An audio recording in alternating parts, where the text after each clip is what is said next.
destination is in sight. And we've never been so happy to see a yurt. I just hope it's warm inside. I'm so glad we're here. Yeah, about time we get warm. Sure is. This place is cool. Yeah. So can we go in? Yeah, I must tell you about some taboos about this Mongolian yacht. Okay. There's some taboos before we go in? Okay. Yes. You can't, if you enter the Mongolian yacht, you can't touch the threshold. And you don't take your whip into the Mongolian yacht. And the man must sit in the west and the woman must sit in the east. And you can't touch the children's forehead, okay?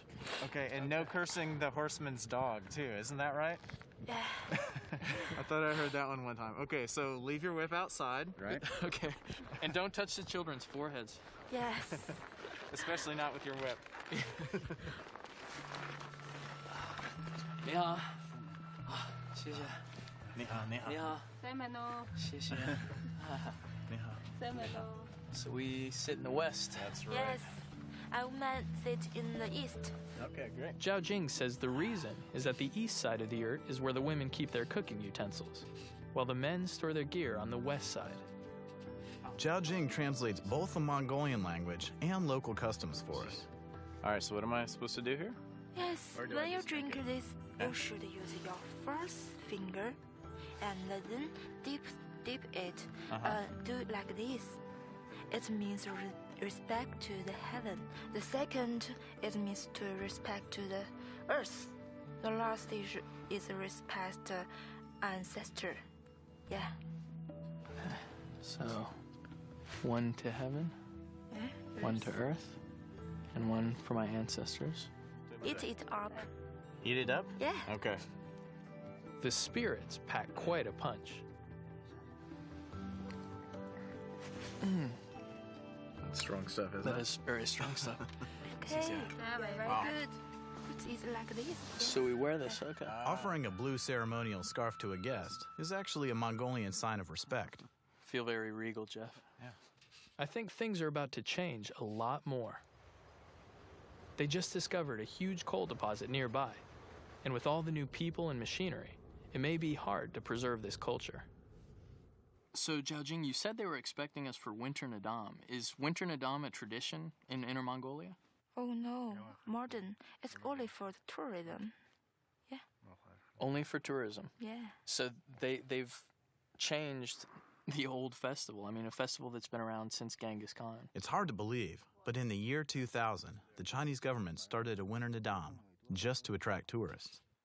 It's yet another change in lifestyle for a people who were once nomadic herders. Well, I mean, if you think about it, so much of their lives have changed over the last, 20, 50 years, basically. They used to be nomads.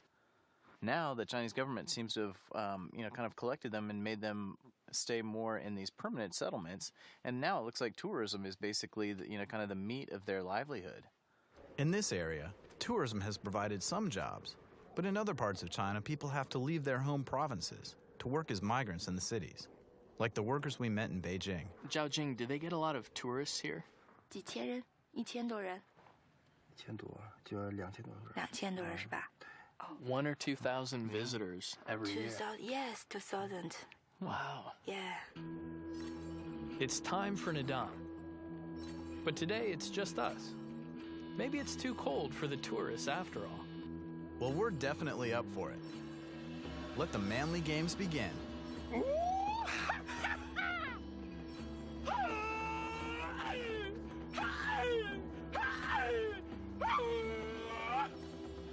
Let's go. All right, here we are at Winter Nadam. Yeah, and as far as the wrestling goes, it looks like the only rule is the first person who hits the ground is the loser. All right, you ready to dust yourself off? Yeah, I'm ready to dust you off. We start with 16 men and wrestle in pairs until the last man standing. For round one, Pete and I will wrestle each other, and that suits us just fine. I want you. I want you. Your number's up, little one. You know, Jeff, it's not the size of the dog in the fight, but the size of the fight in the dog. This dog has been chained up for a long time, but he is ready.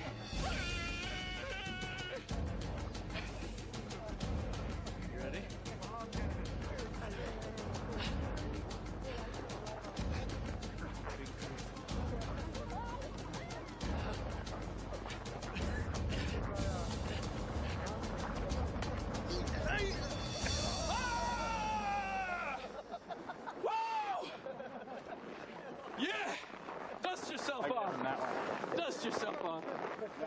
Genghis Khan used wrestling to keep his men in great fighting shape. And his brothers, we love a good fight too. Sorry I had to beat you out there, big brother. Hey, man, I let you win. I didn't want to have to face one of those guys. But you're going to do great. Go get him. Make us proud. He's going to get killed out there. I beat Jeff, which is great, but now I have to wrestle one of the Mongolian guys. And genealogy shows there's pretty much an 8% chance that my opponent will be a direct descendant of Genghis Khan. And I say, better Pete than me. Oh, okay. Pete's about to get worked. They're shaking hands, but it's all ugly from here on out. He's going to get chucked around like a rag doll. Uh-oh, he's trying the old psych him out move. See what he's got? This is all strategy here. Come on, Pete.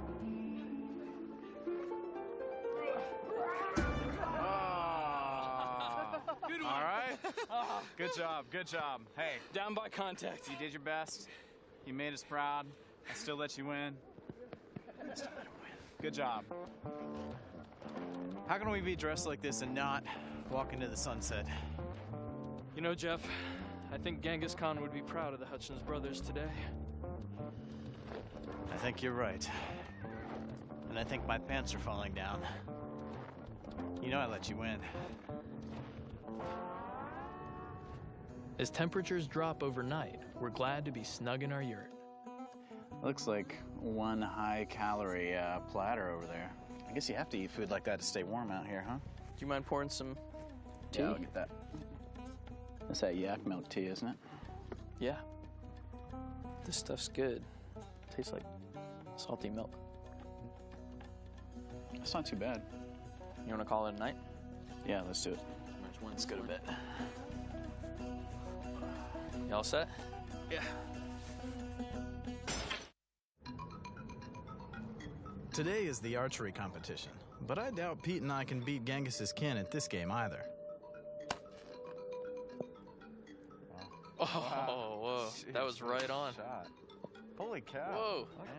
All right, these are the guys we got to get teaching us. Yeah, for sure. So the last time I did this was whittling my own bow and arrow when I was 5 years old. Okay, I have it upside down. That's a start. Like this. So straighten the arm, straighten the head. Okay. Hey! Whoa! Whoa! See, that's what I'm talking about. I just hit the target. I know you did. Good job. I almost hit the two guys standing over there. Wow. Oh, a little high, a little high.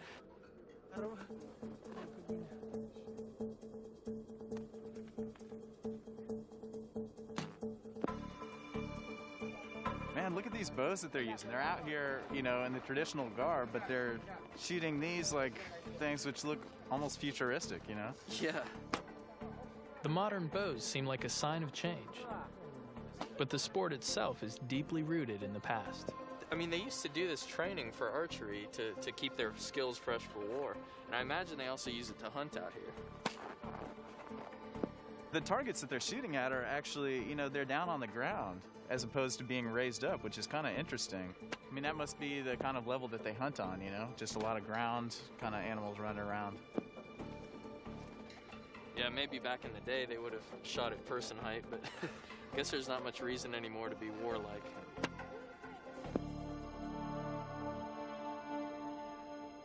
With the Nadam Olympics over, we come in from the cold and enjoy a Mongolian banquet. That's a good spread. And the music out here, 1,000 kilometers from the punk scene in Beijing, makes us feel like we're in a totally different country. I'll bet the people who come from villages like this to work in the cities feel the same kind of culture shock. Even all the way out here, there's a taste of the big city. Wow, I don't even know what most of this stuff is, but we're being well taken care of. Look at these guys going to town. You riding a horse? Yeah. You riding a horse? Yeah. Oh, he's horse racing. That's straight up Mongolia style. One other thing I notice here is that people of all ages hang out together. it seems there's less of a separate youth culture than in Beijing. I love this place. You know, China's northeast is so hardy. Everyone that we see here in Inner Mongolia, they have that spirit that allows China to adapt and grow and change. It's amazing. I think you need more yak milk tea, Jeff. Thank you, sir. Cheers to the great Northeast.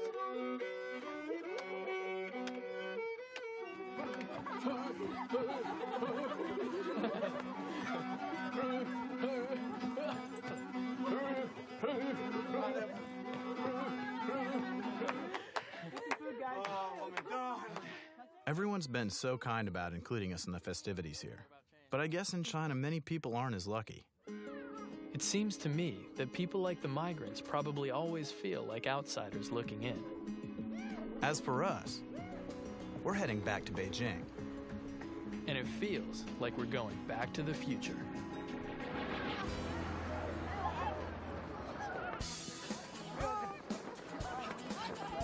In the provinces, we discovered how hard it is to make a living. But some people who come to Beijing really make it big. We're about to meet one man who made his fortune here.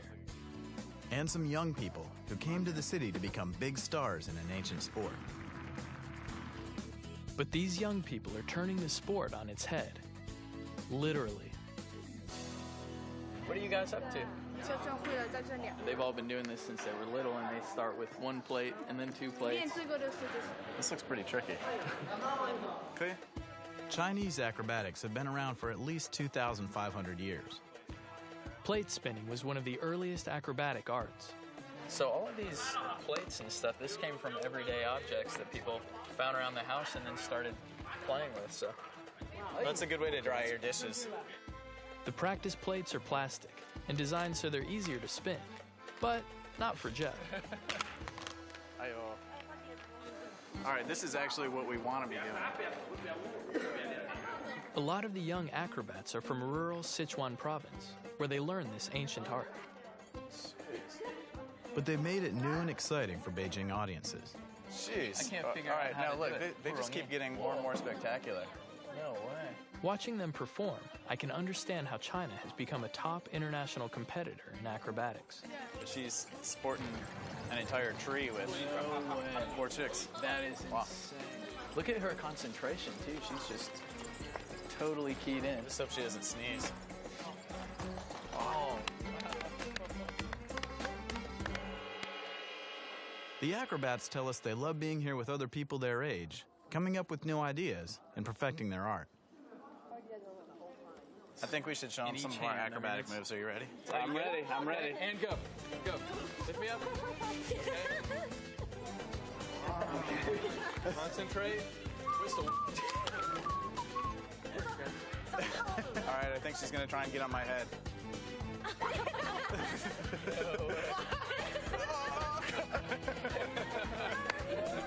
You sent her flying away.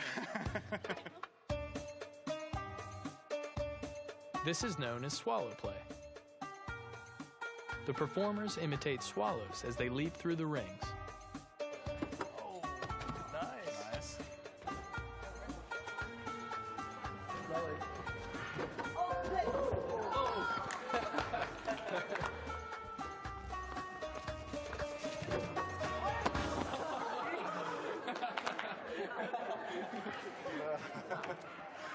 Grace. It's all about grace here at the Hutchins Acrobatic School. All about grace. Those acrobats were just amazing. But everything about this city is. It's really a place where people come to realize their dreams. And for some, that means capitalizing on Beijing's newly cosmopolitan tastes. Man, that's a pretty nice place. It's only been in the last 10 years or so that there's been this creation of a new wealthy class in China. So Jeff and I are going to meet a guy named Henry Lee, who's part of Beijing's new wealthy class. How did you first come to Beijing and start making your fortune? When I came to Beijing in 1995, one day I was walking down the street of Sanlitun, right? I found this little bar there was empty, nobody. So I asked them, I said, is this shop for sale? They said, yeah, for sale. So they sold it for me for 10,000 RMB. Wow. So that's how I get my my first place to going. So when you're wealthy in China, does the government watch you more closely than if you're not? No, people like you, you know. People always like to shake rich people's hand, you know. And being rich is beautiful, you know. You live in a bigger room, you know, you have maids, you know. You can dine in a restaurant, you drink champagne, you know. I mean, what's wrong to being rich, you know? I mean, it's a wonderful feeling. Henry offers to show us a night on the town in the posh clubs of Beijing. This is Henry's favorite hangout. It's a far cry from Kang Mao's punk rock club and the yurts of Inner Mongolia. But it's fitting for a communist capital that seems ever more capitalistic. Urbanization and newfound prosperity are changing the very character of Beijing. In many ways, the city seems to reinvent itself every day. This is so different than the Beijing we used to come to. As long as you have a dream, this is a wonderful place. It's better than Hollywood.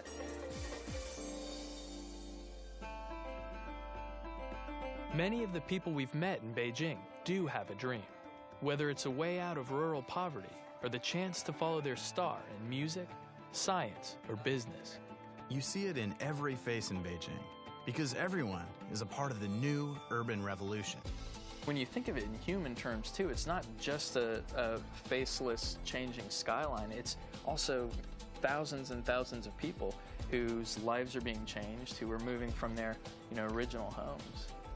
It seems like every time we come back to Beijing, something huge has changed.